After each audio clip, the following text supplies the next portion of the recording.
Bonjour, mon nom c'est Philippe Doré-Mathieu, je suis finissant en génie mécanique et dans le cadre d'un cours de projet intégrateur, mon professeur Maxime Raison m'a demandé de faire une vidéo pour montrer la méthode de fabrication d'un gant de silicone allant par-dessus une prothèse.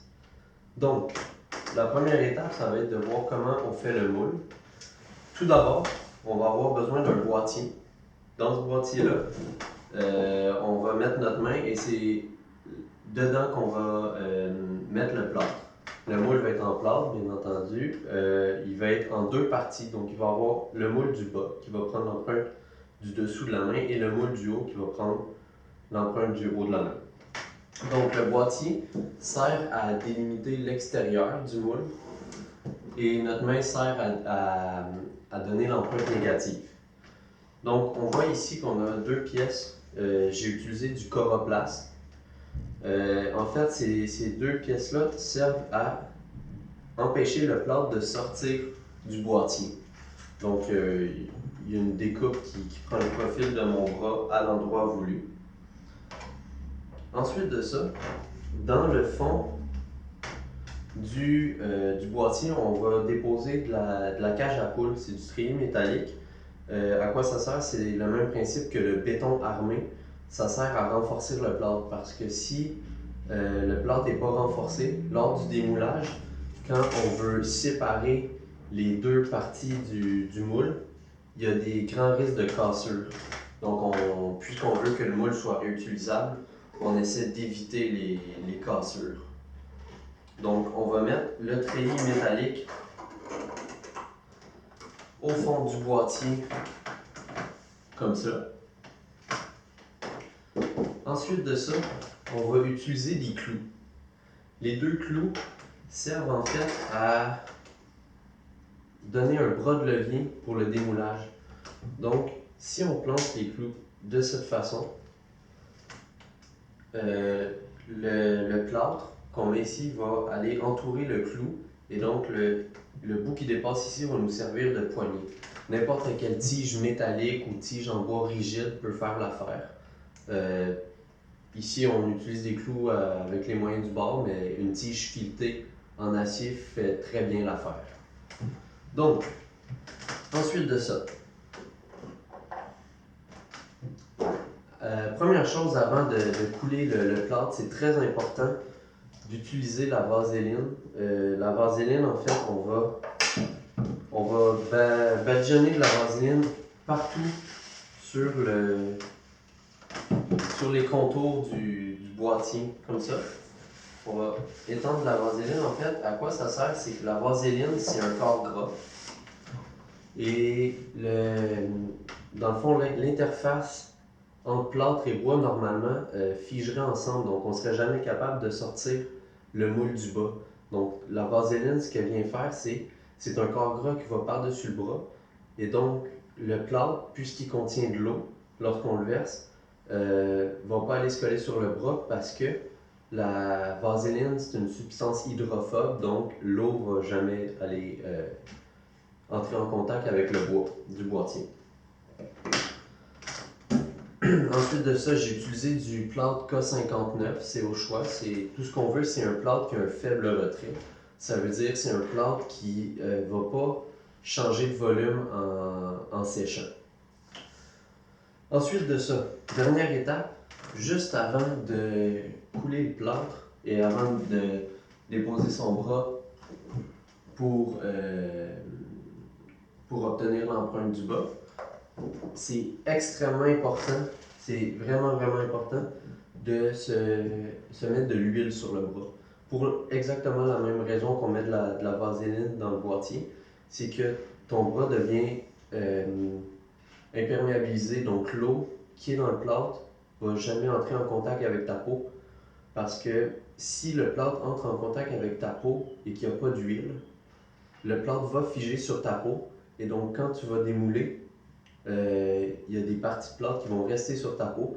Donc, tu vas perdre tous les détails des empreintes digitales et de la texture de la peau. Donc, ça, c'est à éviter fortement. Donc, prochaine étape, ça va être de couler le plâtre.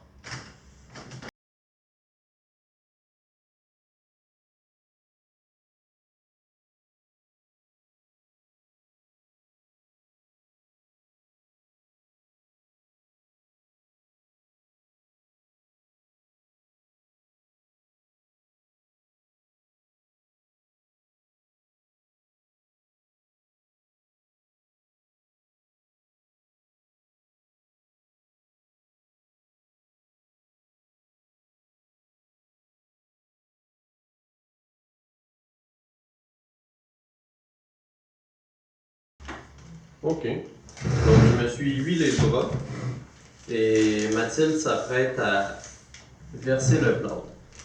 Un truc à faire attention, c'est qu'il ne faut pas déposer. Tu peux verser. Il faut pas déposer sa main directement dans le plâtre comme ça, parce que à cause de la forme de la paume, il peut se former une bulle dans la paume, donc on perd énormément de détails.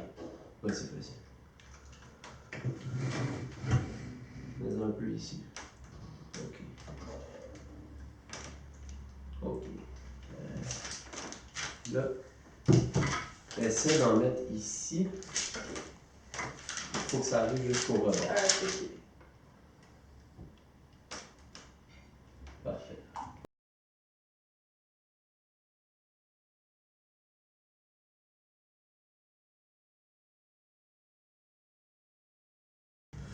Rendu à cette étape-ci, on voit que le moule, après avoir coulé le plâtre, il n'est pas du tout égal. On a joué un peu pour enlever du plâtre à certains endroits, le mettre ailleurs.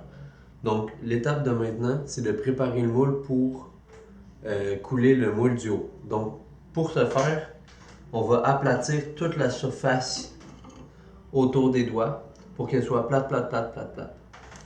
Donc, les outils que j'utilise, c'est au choix. C'est un ciseau à bois puis une espèce de spatule à peinture.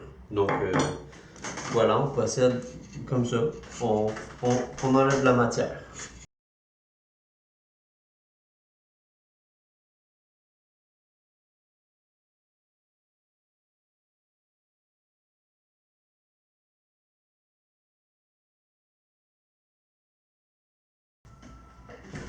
Donc, ici, l'objectif, c'est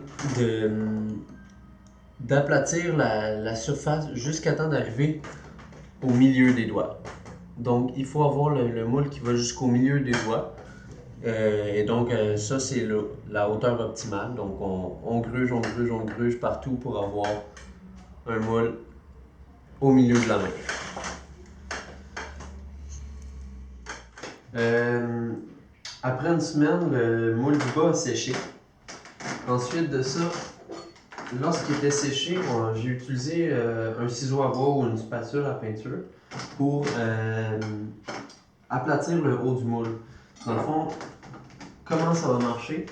C'est ici, on a le moule du bas, je mets ma main et on va verser le plâtre par-dessus. Donc c'est important que la surface soit plate parce qu'on veut, s'il y a des surfaces convexes complexes, ça se peut que les deux moules se figent ensemble parce que les formes, par exemple, si j'ai une boule sur le moule du bas, le moule du haut pourrait venir se figer par-dessus la boule puis ça rendrait le désassemblage impossible.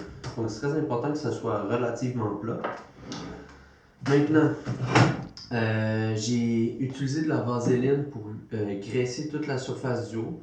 Comme ça, le plâtre qu'on va verser dessus ne va pas figer sur le plâtre. C'est très important parce que plâtre contre plâtre, ça fige ensemble. Donc, on garde la surface avec la graisse qui est hydrophobe, avec l'eau dans le plâtre. Donc, on va prendre le moule du bas, on va le mettre dans le boîtier.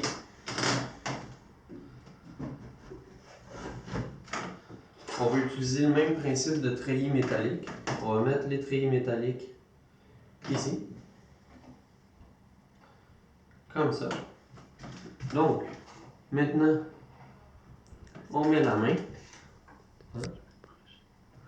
On va utiliser la pièce pour bloquer le plâtre, l'empêcher de sortir. On va la mettre comme ça. Donc, on va verser le plâtre et il ne va pas pouvoir sortir. Donc, voilà. Donc, je m'apprête à mélanger le plâtre. Ce que j'utilise comme outil pour mélanger le plâtre, c'est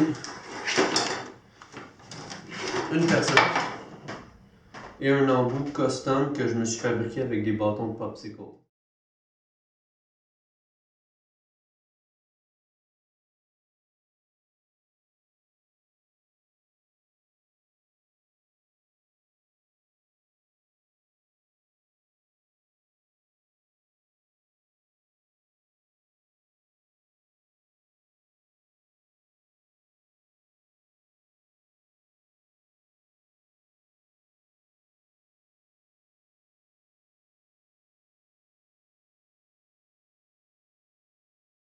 Ok, donc on a brassé le plâtre, donc on s'apprête à le verser.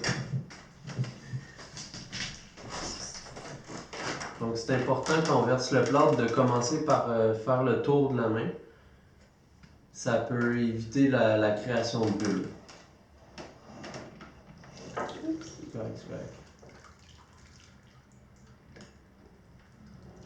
Donc c'est ça, c'est très important que le treillis métallique et les tiges métalliques soient bien submergées. Vas-y, mets-le.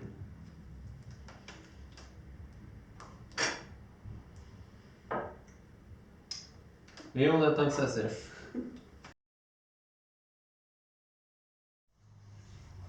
Donc voici le résultat après démoulage. Donc on a le moule du haut. Super beau. Aucun défaut. Donc il reste à aplatir le moule du haut. Donc rebonjour.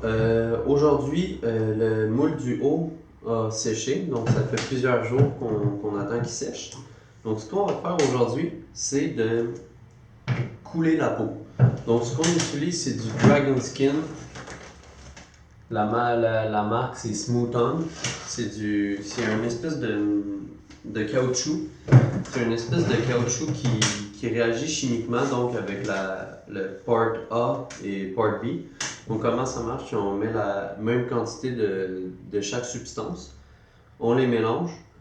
On va aussi rajouter du colorant alimentaire brun que j'ai fait avec du rouge, du bleu, du vert, les autres couleurs. Donc on va utiliser du colorant alimentaire pour donner une teinte à la peau. Aussi on va utiliser du soft flux, c'est des petites fibres de tissu.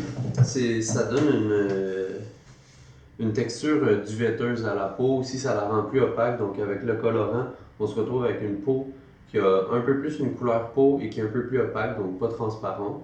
Donc ça donne une allure qui est plus réelle. Donc, commençons. Ici, je mets le part A dans le gros verre. Jusqu'à la plus haute ligne en haut. Pour la quantité qu'on souhaite, c'est toujours mieux d'en faire plus que nécessaire. Parce que ça coûte environ 50$ pour deux pots comme ça. Donc c'est pas très cher. Donc on peut se permettre de faire un peu de gaspillage pour éviter d'avoir à recommencer une peau au complet parce qu'on n'en a pas assez ou qu'il y a de la création de défauts à cause qu'il n'y a pas assez de caoutchouc.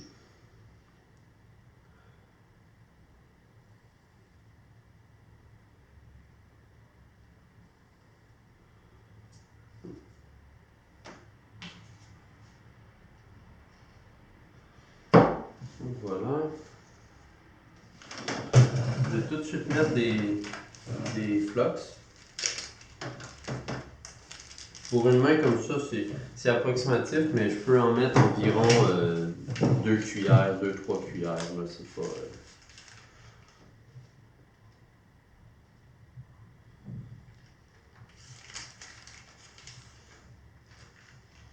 Donc, je vais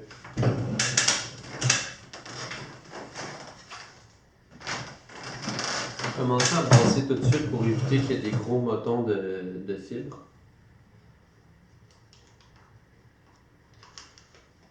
On va mettre d'autres.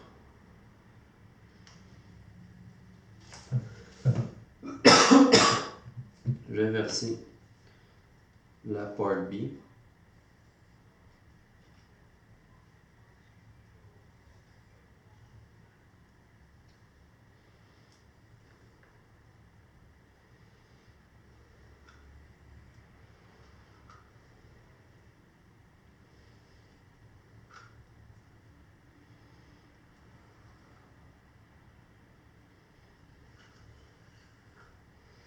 Donc, aussitôt qu'on a commencé à mélanger les deux parties ensemble, la réaction commence à se faire. Donc, c'est important de ne pas niaiser puis de faire nos mélanges un peu plus rapidement à partir de ce moment-là. Donc, rajoutons un peu de fibre encore.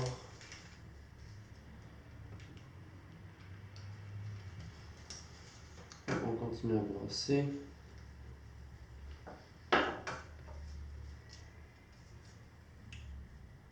Pour cette quantité-là, on peut mettre à peu près 8 gouttes. 8 à 10 gouttes, ça dépend vraiment. Rajouter une goutte de rouge. Il y a aussi des colorants exprès pour le Dragon Skin qui existent. Par contre, c'est un peu plus cher, c'est environ 17$ pour un petit pot de colorant. Donc ici, on obtient quand même une couleur assez respectable. C'est important de bien aller chercher au fond. Parce qu'au fond, c'était juste la partie A, le jaune. Donc, pour bien s'assurer que tout se mélange ensemble. Pour le fast, on a environ ça dit 30 minutes avant que ça commence à durcir. Donc, c'est quand même assez rapide. Donc, il ne faut pas trop bretter.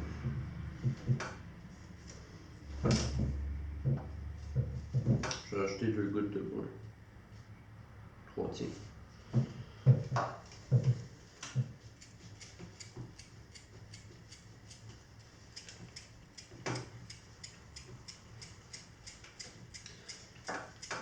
Aussi, les fibres qu'on rajoute, non seulement ils donnent une certaine opacité et une certaine coloration, mais aussi c'est très important de savoir que ça transforme le silicone en matériau composite, donc ça rajoute une bonne rigidité. Donc, comment on va disposer le silicone si on va en déposer un peu partout dans les doigts? C'est extrêmement important de ne pas mettre de silicone sur la partie aplatie du moule parce que ça va faire en sorte que les deux moules ne sont pas complètement collés ensemble, donc le silicone pourra aller partout sur la surface, donc très important. Donc on en met dans le bas de la main, on en met dans le haut de la main, on va le remonter sur les surfaces avec les doigts comme ça. Ensuite, on prend la partie du haut, on la met par-dessus. On va aussi mettre moins de Dragon Skin dans la partie du haut parce qu'en le flippant par-dessus, on ne voudrait pas qu'il y en ait qui dégoûtent ailleurs. Donc, c'est le principe.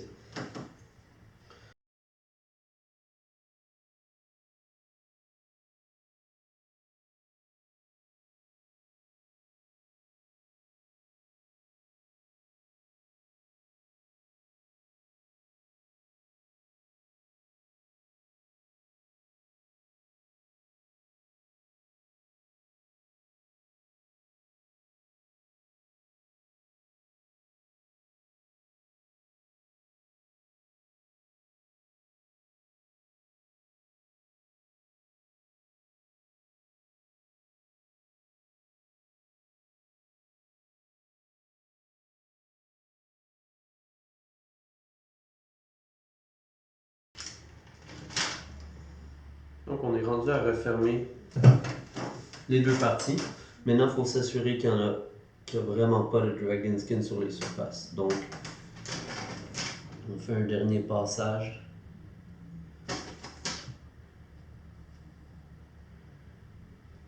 Ça. Ça.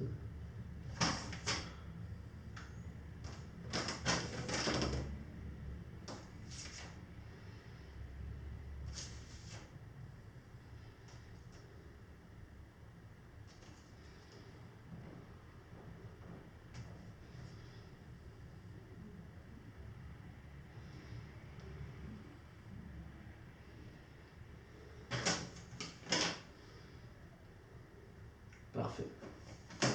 Donc, voilà, on prend le moule.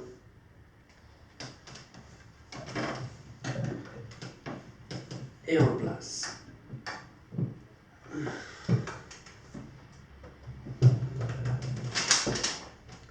Si nécessaire, ça peut être une bonne idée de se mettre des repères sur les côtés, mais c'est pas nécessaire. Donc, maintenant, il suffit de bien taper le moule.